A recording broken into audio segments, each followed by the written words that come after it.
ಗುರು, ನೀವು ನಂಬೋಲ್ಲ, ಒಬ್ಬ ಬೇಟೆಗಾರನ ಕಣ್ಣನ್ನೇ ಕರಡಿಯೊಂದು ಕಿತ್ತು ಹಾಕಿತ್ತು ಅಂದರೆ ನೀವು ನಂಬ್ತೀರಾ? ಆದರೆ ಆ ಘಟನೆ ಅವನ ಇಡೀ ಜೀವನವನ್ನೇ ಬದಲಾಯಿಸಿತು, ಮನುಷ್ಯನಾಗಿ ಬದುಕುವ ಪಾಠ ಕಲಿಸಿತು.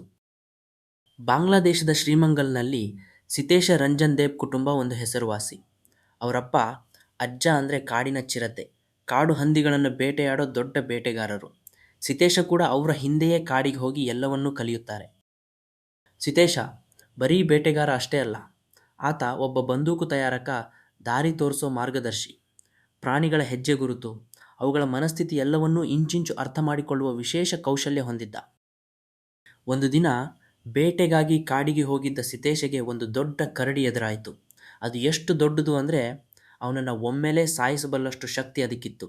ಕರಡಿ ಅವನ ಮೇಲೆ ತೀವ್ರವಾಗಿ ದಾಳಿ ಮಾಡಿ ಅವನ ಒಂದು ಕಣ್ಣನ್ನೇ ಕಿತ್ತು ಹಾಕಿತು. ನಾನು ಯಾಕೆ ಪ್ರಾಣಿಗಳನ್ನು ಕೊಲ್ಲಬೇಕು? Why must I kill animals? A question that began his transformation. ಮತ್ತು ನೀವು ಜವಾರಿ ಆತ್ಮ ಅನ್ನು ಮೊದಲ ಬಾರಿ ನೋಡುತ್ತಿದ್ದರೆ, ನಿಜ ಜೀವನದ ರೋಚಕ ಕಥೆಗಳು ನಿಮಗೆ ಇಷ್ಟವಾದರೆ ಈಗಲೇ ಸಬ್ಸ್ಕ್ರೈಬ್ ಮಾಡಿ. ಪ್ರತಿದಿನ ಒಂದು ಹೊಸ ವಿಡಿಯೋ. ಆ ದಿನದಿಂದ ಸಿತೇಶ ಬೇಟೆಯನ್ನು ಸಂಪೂರ್ಣವಾಗಿ ತ್ಯಜಿಸಿದ.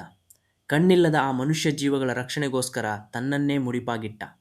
ಗಾಯಗೊಂಡ ಪ್ರಾಣಿಗಳನ್ನು ರಕ್ಷಿಸುವುದು, ಮನೆಗಳಿಗೆ ನುಗ್ಗಿದ ಹಾವುಗಳನ್ನು ಹಿಡಿದು ಕಾಡಿಗೆ ಬಿಡುವುದು, ತಸ್ಕರರಿಂದ ವಶಪಡಿಸಿಕೊಂಡ ವನ್ಯಜೀವಿಗಳಿಗೆ ಚಿಕಿತ್ಸೆ ನೀಡುವುದು ಅವನ ಹೊಸ ಕೆಲಸವಾಯಿತು. ಸಿತೇಶನ ಮನೆಯ ಅಂಗಳವೇ ಒಂದು ದೊಡ್ಡ ಚಿಕಿತ್ಸಾ ಕೇಂದ್ರವಾಯಿತು. ಕಾಡಿನ ಬೆಕ್ಕುಮರಿಗಳು, ಹೆಬ್ಬಾವುಗಳು, ಸ್ಲೋ ಲೋರಿಸ್ಗಳು, ಮಂಗಗಳು, ಪಕ್ಷಿಗಳು ಎಲ್ಲವೂ ಅವನ ಮನೆಯಲ್ಲಿ ಆಶ್ರಯ ಪಡೆದವು. ಅವನು ಸಾಕಿದ ರಾಂಬೋ ಮತ್ತು ಜಂಬೋ ಅನ್ನೋ ಕರಡಿಗಳು ಕುಂಬಳಕಾಯಿ ತಿನ್ನುತ್ತಿದ್ದವು. ಪ್ರವಾಹದಲ್ಲಿ ಸಿಕ್ಕಿ ಅರ್ಧ ಸತ್ತಿದ್ದ ಫೇರ್ನ ಎಲೆ ಮಂಗದ ಮರಿಗೆ ಉಗುರು ಬೆಚ್ಚಗಿನ ಹಾಲನ್ನು ಹನಿಹನಿಯಾಗಿ ಕುಡಿಸಿ ಜೀವ ಉಳಿಸಿದ. ಮೀನು ಸಾಕಣೆಯಿಂದ ಬರುವ ಹಣದಿಂದ ಈ ಕೇಂದ್ರದ ಖರ್ಚುಗಳನ್ನು ನಿಭಾಯಿಸುತ್ತಿದ್ದ. ಅವನ ಹಳೆಯ ಬೇಟೆಯ ಅನುಭವ ಈಗ ಪ್ರಾಣಿಗಳನ್ನು ಅರ್ಥ ಮಾಡಿಕೊಳ್ಳಲು ಸಹಾಯ ಮಾಡಿತು.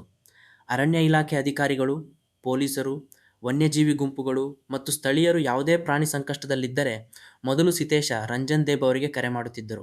ಅವನ ಹೆಸರು ಇಡೀ ಬಾಂಗ್ಲಾದೇಶದಲ್ಲಿ ಜೀವ ಉಳಿಸುವ ಸಂಕೇತವಾಗಿ ಮಾರ್ಪಟ್ಟಿತ್ತು.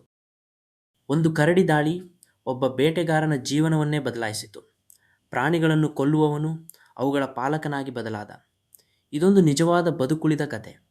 ಇಂತಹ ಪ್ರೇರಣಾದಾಯಕ ಕಥೆಗಳನ್ನು ನಿಮ್ಮ ಸ್ನೇಹಿತರೊಂದಿಗೆ ಹಂಚಿಕೊಳ್ಳಿ.